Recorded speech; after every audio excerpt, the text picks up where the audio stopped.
Hello, and welcome to the Intel Brief, your daily intelligence briefing on global geopolitics. Today is Thursday, 19 September. I'm your host Daniel, the founder of HM Intelligence, and every weekday we bring you not just the news, but the so what from the events and decisions that shape our world. So grab a coffee and get ready to be informed.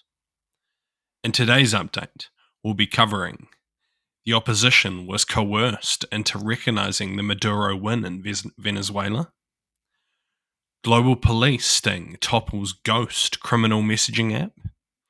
And the FBI has disrupted a major Chinese hacking group. So firstly, the Venezuelan opposition leader, now in exile in Spain, has revealed that he was coerced into signing a letter acknowledging President Nicolas Maduro's victory in the disputed July election. He stated that Maduro's allies confronted him in the Spanish embassy, pressuring him to signing a document as a condition of his departure from Venezuela.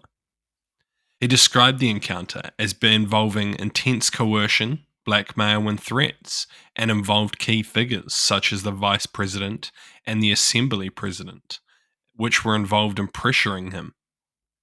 In response, they denied these allegations and claimed during a televised address displaying the signed document and threatening to release audio recordings of the meeting with Gonzalez if he did not retract his statements within 24 hours.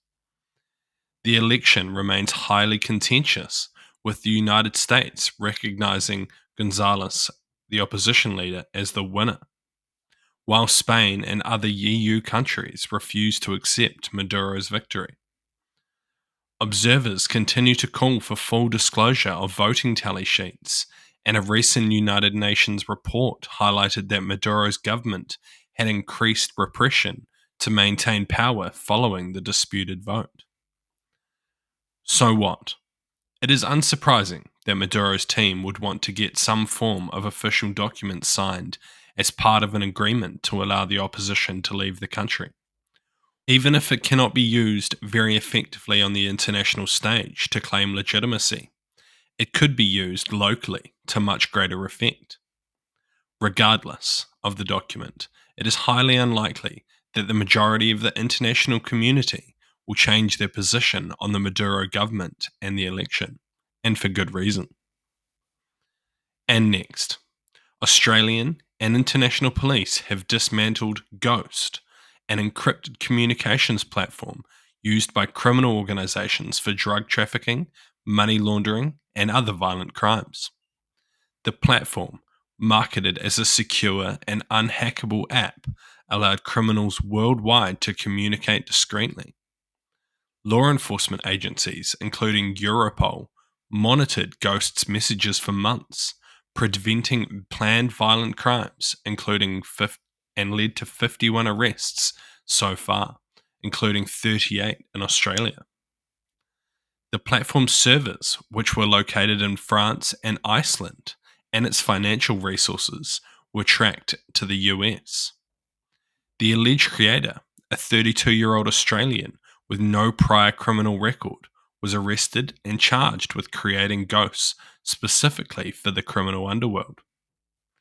The operation revealed that Ghost's users purchased modified smartphones with subscriptions to the platform, which employed advanced encryption methods and allowed remote messaging deletion.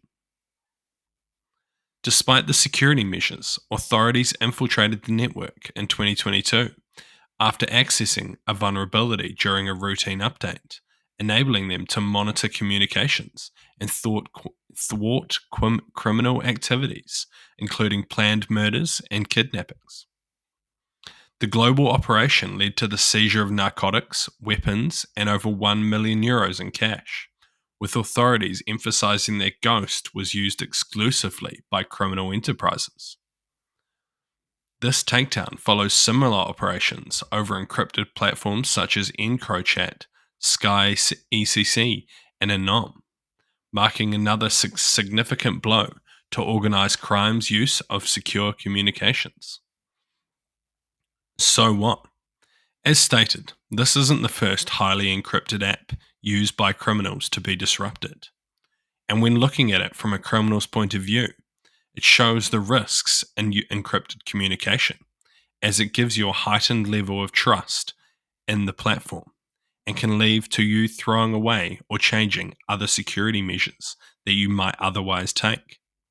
And this is beneficial for police and other investigators, as once they manage to infiltrate the app or the network, they can collect information at ease, making it much simpler to prosecute. However, now it is public that the app has been cracked. Groups will develop new tactics, likely making it more difficult to infiltrate next time. And lastly, the FBI announced it has disrupted a Chinese hacking group known as Flax Typhoon, which had targeted critical infrastructure in the United States. The group installed malware on thousands of devices, including cameras, computers, video recorders, and routers, creating a large botnet that compromised the networks of universities, government agencies, and telecommunications providers. The FBI identified the group as being operated by the Chinese company Integrity Technology Group, which it allegedly gathered intelligence and conducted reconnaissance for the Chinese government. The group's actions caused significant damage, forcing victims to spend valuable time cleaning up the malware. Law enforcement agencies in Australia, Britain, and Canada also implicated Integrity Technology Group in the botnet, claiming it had compromised over 250,000 devices globally. FBI Director Chris Wray emphasized that while the disruption was a success, it is only one battle in a much larger cyber war with China. He warned that the Chinese government would continue to target critical infrastructure directly and through proxies. In response, the Chinese embassy in Washington denied the accusations, insisting that Beijing opposes all forms of cyber attacks and criticized the US for making groundless claims. So what?